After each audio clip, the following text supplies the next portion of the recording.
back to Mini Mayhem! I'm Monarchy, and now that Star vs. the Forces of Evil as we know it has come to a close, it's time we reflect, look back at all the plot threads to the series, and say to ourselves, wait, what the heck? Why didn't these things get answers? Like most stories, a lot of mysteries in Star went without an answer. They lack resolution. So just like my 20 unanswered Steven Universe questions after Change Your Mind, today we're going to go through 20 unanswered questions in Star versus the Forces of Evil. Ready, set, go! Number 1.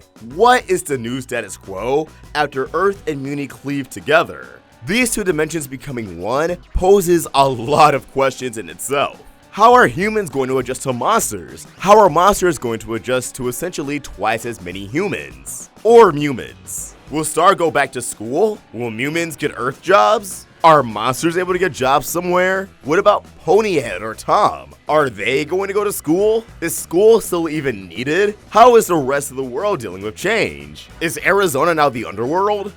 Yeah, this was a pretty big narrative decision to make, and I'm not satisfied with the credits just rolling without an answer. And that branches into another question in itself. Number 2. How will things work for humans and other species now that magic is destroyed? Something else that we didn't get to explore too much, humans and monsters seem to heavily rely on magic. A lot of things in the world of Star was powered by magic. What is that like for them now? Can things truly carry on as normal? Or will they find themselves dealing with a great loss? Not exactly able to adjust. If we do get a one-off special, or book, or anything of the sort, this is absolutely a question we need solved. Speaking of dimensions being cleaved together, number 3. Are characters like Kelly and Jorby really separated from Star forever? Ponyhead's monologue prior to Star and Marco cleaving the two dimensions together featured Kelly and Jorby back in their own dimension, engaging in one of the best fights of their life. But how are things after that giant explosion that brought two dimensions together? Was it really just two dimensions, or was it more of every dimension, but we only focused on Earth and Mewni? Did more portals pop up in other places, just waiting for someone to clash into them? Or will people like Kelly and Jorby truly be unable to ever see their friends again? Because if that's the case, that is pretty tragic, and again, it's something this show would have benefited from exploring for just even a few seconds. Alas, Disney can only give them so much time. But let's move on to number 4.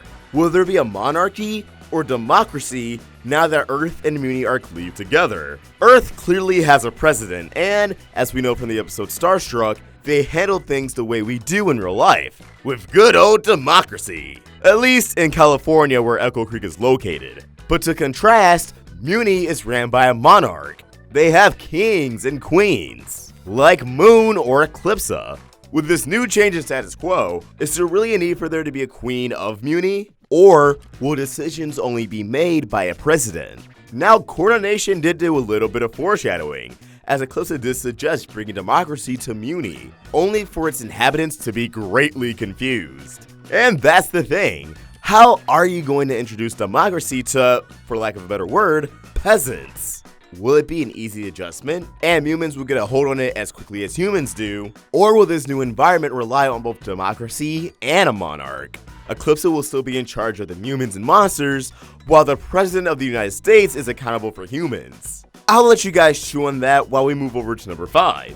With no more magic, who still has powers and who doesn't? Something we saw after the destruction of magic was that although Ponyhead can still fly, her movement was no longer accompanied with sparkles. Instead, she just kind of floats and levitates. So while magic has somewhat affected her in a significant way, I imagine she can't produce any natural beams, or just about anything beyond her artificial horn. What does this mean for someone like Tom? Does he still have innate fire abilities? I like to imagine he does, but could he still open a gateway to the underworld? Or would he have to travel all the way there? The episode Satine Hotline confirmed that Tom's little firewall is indeed a form of magic transportation, as after Hegapoo shut down the portals, Tom was unable to traverse the underworld through that method. So what parts of him are considered magic, and what parts aren't? This of course goes for anyone we've seen use magic abilities throughout the series. Number 6. Marco's stab wound. During the final confrontation with the Dark Mill Horse, Marco gets completely impaled by the creature, revealing to have a wound of purple dark magic. Despite the focus on this wound, it never goes anywhere, and the womb is seemingly gone after the destruction of magic. Did this womb really perish with magic, or is there something deeper at play? Now yes, the Solarian wounds also fade away after the destruction of magic, but that's a fabricated form of magic against pure, raw, dark magic. There could potentially be a difference. Number 7. Where is Seth of Septarsis? Now, if you've been watching this channel throughout the 4th season of Star, you definitely know who Seth is by this point. He's a Septarian, like Toffee, who has a presence throughout the Book of Spells. It came across as if they're booting Seth up to be the final threat of the show. This was the real mastermind behind the murder of Moon's mother, Comet Butterfly. Seth wanted a genocide of all humans, and it appeared as if Toffee adopted his ideals from Seth. The fact that he never popped up in this 4th and final season was odd to say the least. So, where is he? Where are his whereabouts? He was last mentioned in Comet's chapter, his fate unknown. Maybe he was crystallized by Romulus. Maybe he's lurking in the shadows, planning his next move. Or maybe Septarians aren't immortal, and Seth passed of old age. I personally believe he's still out there, as Toffee was walking somewhere after he seemingly killed Star, and I'm hoping that future installments of the series deal with Seth directly. Although you also have to wonder, was he the Septarian king if Toffee was a prince? Talking about Seth is just frustrating and repetitive at this point, so let's move on. Although staying on a similar track, number 8. How will Septarians react to this new change between Earth-Mewni? Assuming most Septarians are like Toffee and Seth, they're likely going to be just as disgusted by humans as they are with Mewmans. However, unlike how Mewmans stole Mewni from monsters, Earth has always belonged to humans. Well, at least since the dinosaurs went bye-bye. Will the Septarians find a middle ground, or will they plan a genocide of all humans and Mewmans? Shifting away from Septarians for a bit, let's move on to number 9, Marco's Monster Arm. The Monster Arm was one of the earliest threats in the series, and a lot of fans were always waiting for its return, as by the end of its titular episode, the Monster Arm swore that it would one day return. This return was foreshadowed multiple times throughout the series. Storm the Castle and Conquer come to mind. Yet despite these name drops, the Monster Arm never really went anywhere. It never came back, it never served any plot relevance, and now that magic is seemingly destroyed, it's as good as, well, gone for good. Now, I do actually want to tackle this in a theory, as I do believe there's a bit of mystique to investigate. But staying on Marco-centric questions, let's move to number 10. Why did the painting of Alphonse the Worthy tell Marco about the Blood Moon? A painting of Eclipse's father, Alphonse the Worthy, appeared in the episode Blood Moon Ball, seemingly speaking to Marco, telling him that the blood moon is tonight, the moon of lovers. Yet the reasoning behind this painting coming to life never really went anywhere, and the revelation that this painting was actually Eclipse's father seemed as if it would serve some sort of plot relevance, yet it didn't. It ended up being nothing more than a fun little Easter egg in the Book of Spells. Basically explaining to the audience, this is who this guy is, he's not going to be relevant like you thought he was. Now, I did tackle my own thoughts on why Alphonse could have possibly wanted to set Marco and Star up before, so go check out that theory if you haven't. Number 11. Bringing it back to Toffee while staying on Marco, why did Toffee say Marco was a disappointment? After Marco was kidnapped by Toffee and stormed the castle, the two exchanged some back and forth banter, leading up to Toffee calling Marco a disappointment. Now, when Storm the Castle aired, everybody, including myself, looked way into this line, trying to figure out if Toffee had other plans for Marco, that there was an ulterior motive behind kidnapping him. Maybe that Marco could be destined for something more. But going to number 12, how exactly did Meteora regress into a baby? Now yes, baby Meteora was a really good outcome for Eclipsa. Instead of killing her daughter, she was able to give her a brand new life. But how and why? Black Velvet Inferno seems to be a very lethal spell. So why didn't Meteora just perish right then and there? I did speculate in a previous theory that perhaps the youth and souls that Meteora stole kicked in moments that should have been her death, activating an extra life of sorts, reducing Meteora into the body of a toddler. However, this is not confirmed, like, at all. So it's still kinda left up to our imagination. Of all the things I need answers, this could probably be the easiest one that Darren and the crew can explain. But speaking of Meteora, let's look at number 13. What is the fate of St. Olga's Reform School? This academy and its students last appeared in the episode Schooled, where it seemed as if the Reform School had a turnaround, going from a strict, oppressive school to a party campus that's a bit more organized with rules. However, what is it like now? Is Princess Arm still calling the shots? Does she still test on the pillars of brunch? I'm actually really curious about this environment. Will spoiled teenage brats like Brittany get sent there, now that Earth-Mewni are cleaved together? I know the episode Schooled provided some closure for this academy, but not enough for my liking.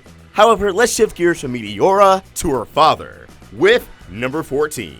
Why exactly did Globgor eat King Shastakan? Again, this is something I speculated on. Shastakan kidnapped Meteora, so Globgor ate him, and as a result, Globgor and Eclipsa were crystallized. However, this was another thing in this series that was set up to get a concrete answer, with Eclipsa remarking, "The truth is a bit complicated." Alas, that answer never came. Globgor was freed, and, well, that's it. Everyone loves him now. No more conflict.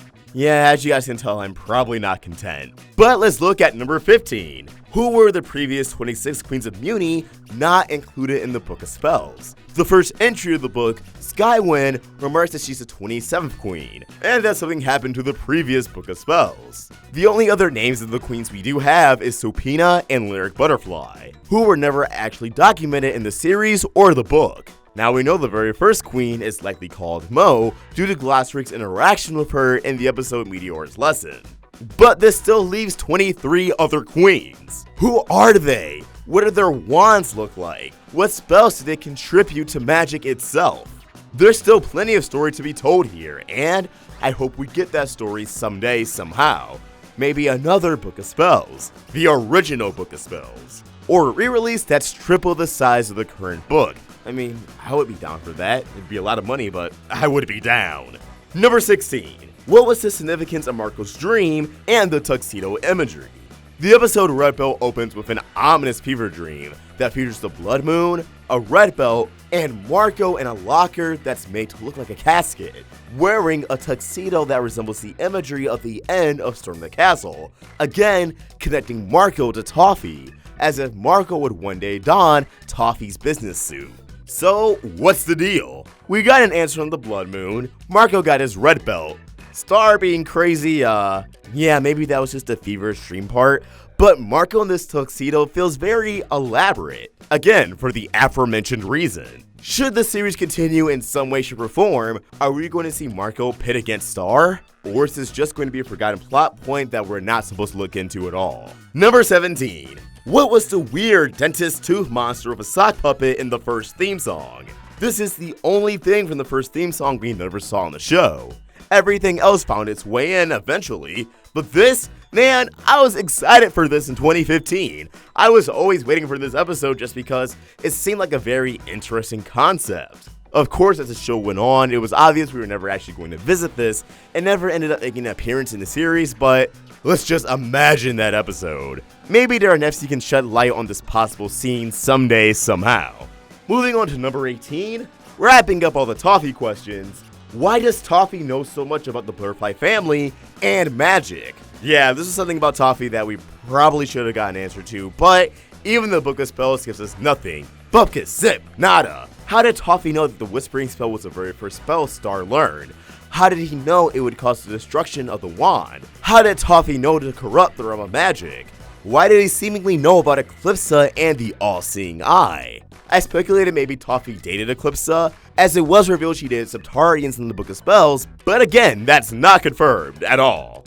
Number 19. What is the significance of Mewmans originating from humans? Did this contribute to Earth-Mewni being cleaved? Is it just a neat fact we're supposed to ponder on? Or none of that? Again, this was another major reveal that just didn't go anywhere. And low episode count or not, they could have had some line at least mentioning it in the finale. Last but not least, number 20. What about the rest of the ships? Yes, this entire show is putting up to Starco, but what about everyone else? I mean, Jackie has Chloe, but is Tom gonna end up with Jana? I know this is silly, but I just get kinda giddy thinking about it. Star vs. the Forces of Evil is one of the only few shows where I'm actually invested in the shipping, oddly enough. Most of the time, it's cute, I don't really pay attention to shipping, but here, oh no, I'm all in. Who knows, maybe Star, Tom, and Marco will all just get married someday. I feel the three-way tension. Comment down below your unanswered questions for Star vs. the Forces of Evil, or tweet your thoughts at Roundtable Vids. And for more of my own thoughts, you can find me at AwestruckThoughts. We're also on Instagram. Help the Roundtable grow by either becoming a member of this channel or supporting us over at Patreon. Link in the description. If you enjoyed this video, please sort of like and subscribe to the Roundtable for more great cartoon content. Thank you for watching, and I hope you have an awesome day. AwestruckThoughts, signing out.